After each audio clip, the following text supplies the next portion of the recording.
Ankalaev's new throne, and Poatan's deafening silence. Magomed Ankalaev walked into Las Vegas a challenger and walked out a monarch, peeling the light heavyweight crown off Alex Poatan Pereira's head with clinical, suffocating precision. Ever since, Ankalaev's been poking at Pereira like a kid with a hornet's nest. Public callouts. Where you at? Memes. Even hinting he'll march to Brazil if that's what it takes. Brazilian pundits claim Pereira's silence is hurting his image, painting him as a man suddenly unsure of his own aura. So Pereira finally bit back. He reposted a tiny YouTube video that accused him of running, laughed at its low view count, and wrote, "Good thing nobody's watching because you clearly don't watch the UFC." The comeback lit comment sections on fire. Is Poatan actually eyeing John Jones at heavyweight? Or Tom Aspinall's interim strap?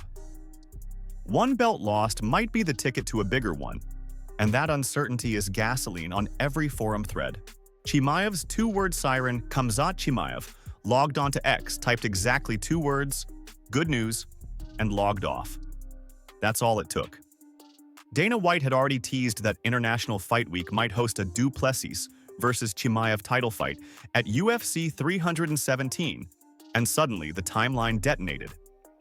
Middleweight champion Dricus du Plessis fired back with a South African grin, promising to drag the wolf into deep water. Oddsmakers instantly installed Chimaev as a slight favorite. Fans began booking flights to Vegas, and every 185-pound contender from Robert Whittaker to Bo Nickel started calculating backup plans. The bout isn't official yet. But when Dana White says Tuesday, insiders hear contracts are already printing. And if that headline holds, International Fight Week just became a powder keg waiting for one spark. Meanwhile, the lightweight division is already on fire. Covington versus Paddy. Backstage boom. Minutes after Paddy Pimblett melted Michael Chandler with a barrage of calf kicks, a slicing knee, and ground and pound so ruthless the Miami crowd gasped, Colby Covington stormed past the co-main green room. Paddy chirped something. Nobody caught the words. Covington spun, unleashed a profanity-laced tirade, and security had to wedge itself between the two before cameras could roll. Covington later told reporters Paddy is an Ellen DeGeneres-looking scrub riding a hype train with 13 combined losses in his last 3 opponents. He swore the Brit will never touch gold and accused him of dropping weight classes to dodge real killers. Paddy responded with a meme of Colby's mascot-style suit and the caption, "Who's irrelevant now, lad?" Fans ate it up. Paddy's TKO win pushed him from number 12 to number 8 in the lightweight rankings, while Chandler tumbled to number. Whittaker's cold read on Chandler. Robert Whittaker dissected the fight on his Arcade podcast and didn't mince words. Chandler looked gun-shy, almost over it. According to Rob, every forward step cost Chandler a calf kick. Every retreat earned him a 3-piece, and by round 3 he was tired of paying the price. Whittaker's verdict? Paddy rises with the danger in front of him, and Chandler simply wasn't the same madman who once bulldozed Dan Hooker. Those comments stung, because they mirrored what a lot of fans felt but hadn't said aloud. And they set the stage for the next storyline, the one Chandler's closest friends are quietly whispering.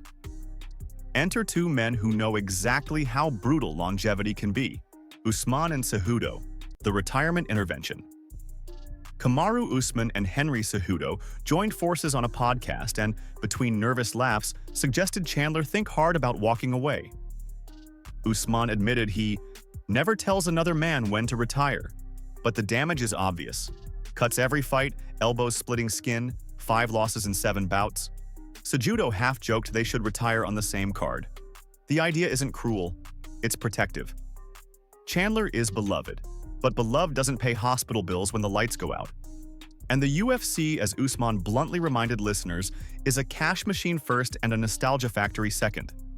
Still, Chandler's name keeps echoing, mostly because Conor McGregor can't stop saying it. McGregor breaks a record, then breaks the internet. Somewhere in Dublin, Conor McGregor walked up to an arcade-style punching machine, cranked a left hand, and shattered the high score. Cameras rolled, music blared, and the clip hit social media before the machine stopped wobbling.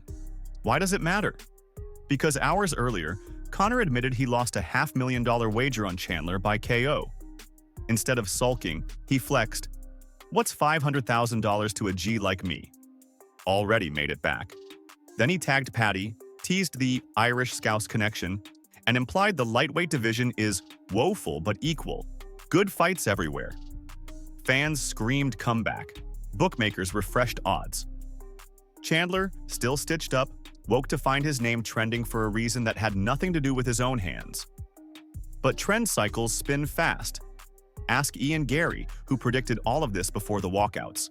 Gary, DC, and Tim Welch rewrite the rankings. Ian Gary posted a smug Instagram clip from Fight Week. Chandler's aggression feeds Paddy's timing. Paddy on the ground? Fight's over. After UFC 314, Gary reposted the video with a simple caption. Told you. Daniel Cormier, by contrast, sounded shaken. On his YouTube channel, he admitted it was hard to watch a friend get dominated, especially once a flying knee split Chandler wide open. Coach Tim Welch, analyzing on the Red Hawk podcast, went a step further. He argued Justin Gaethje versus Pimblett is suddenly way closer than people think, and even floated Charles Oliveira as a winnable firefight. The only name he flagged as a nightmare. Arman Tsarukyan. Elite right now, not later. Every pundit agrees on one thing. Paddy's ceiling just got a whole lot higher, and the division feels like a pressure cooker without a release valve. Meanwhile, featherweight refuses to be ignored. Jean Silva's two-round promise. Fresh off strangling Bryce Mitchell, Jean Silva went on the MMA Hour and vowed to knock out Alexander Volkanovski in 1 or 2 max. No stutter, no grin, just icy confidence. Volkanovski, ever the gentleman, hasn't answered. But matchmakers love fresh blood, and Silva's swagger might be the exact lightning bolt the 145-pound Sky needs.